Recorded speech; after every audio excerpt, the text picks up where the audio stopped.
Okay, now I'll put the carb on. It goes right there. This is the carb I rebuilt. It was pretty easy. I bought a carb kit, number 632760B. I got the spacer that goes between the carb and the engine block.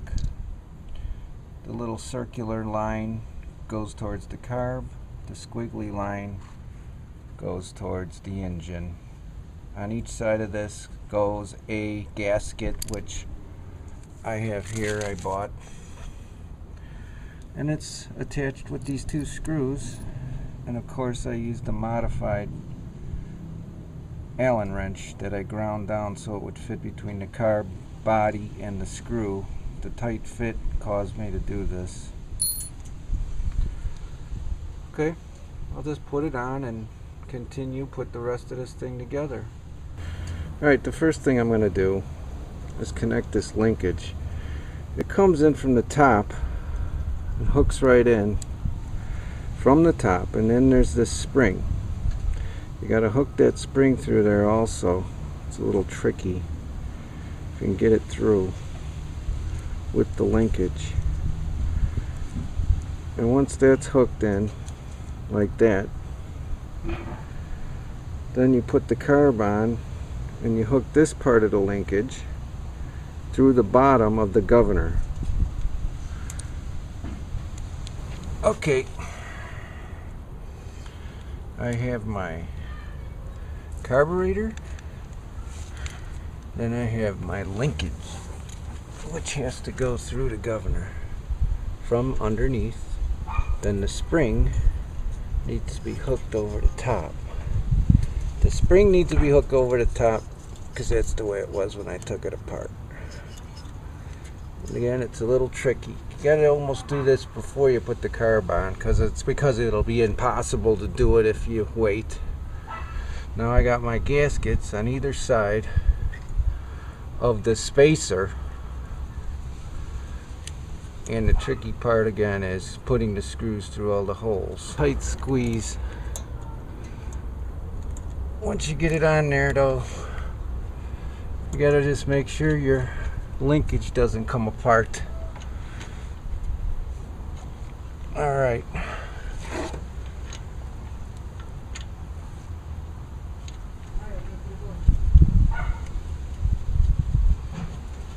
That's one screw.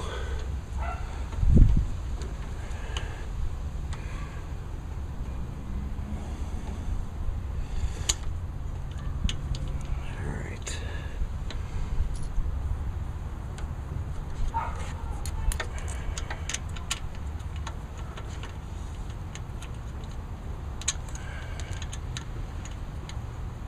So you can get that other screw on there.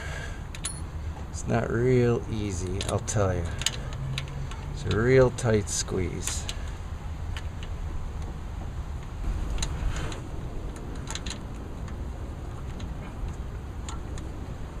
You're slowly going on. Very hard to get to. But I got the gaskets on there, the linkage is on there. Now it's just a matter of getting these bolts tight.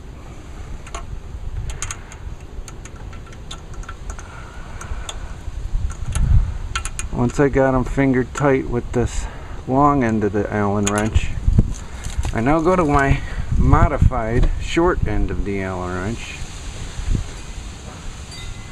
Now I can crank them down and get them tight so they don't leak.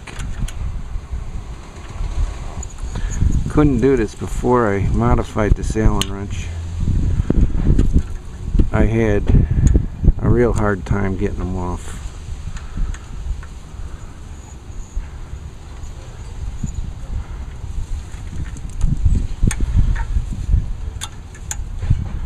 You see my new Allen wrench fits in there real nice.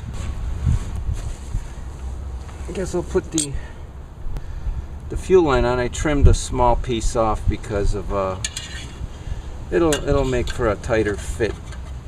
Just a very small piece because this is already really stretched to the limit.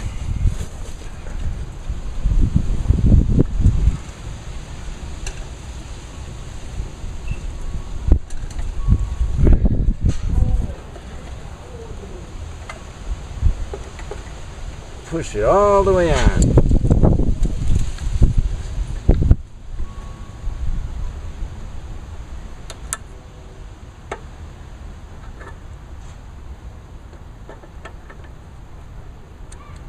There you go. Then I put a nice new belt on it. This part here, when you push the lever, pushes this down. I'm gonna push this down, put the belt on, and wrap it around. Nice new belt, as you can see. That's how that works.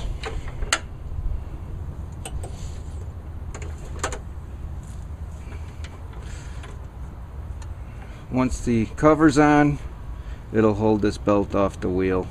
Cover goes over this. Ignition wire on this metal plate goes right on there.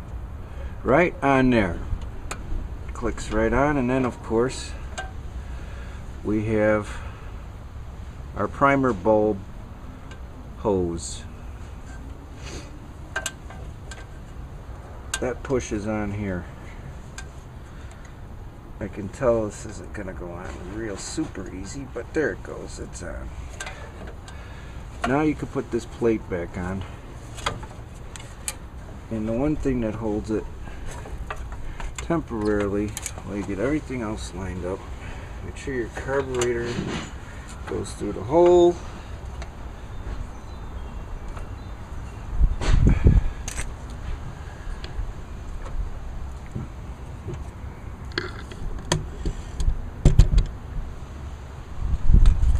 Got this here. One bolt through the top.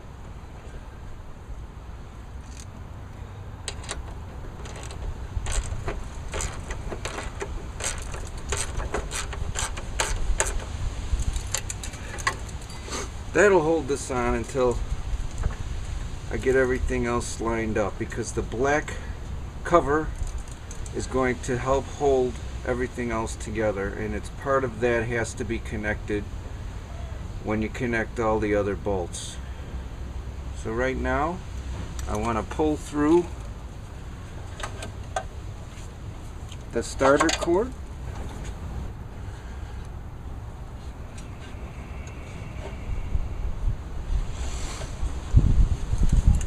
Oh, a nice figure 8 knot would do it.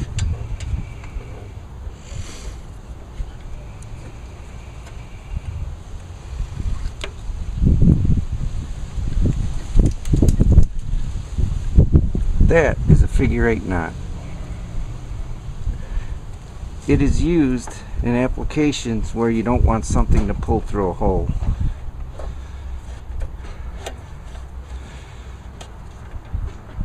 And there we are.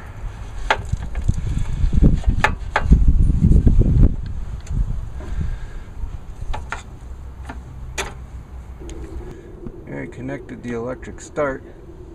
It's just 2 bolts. Comes in from underneath, bolted on, it's done. I got this cover for the carburetor. Gotta make sure that goes on right.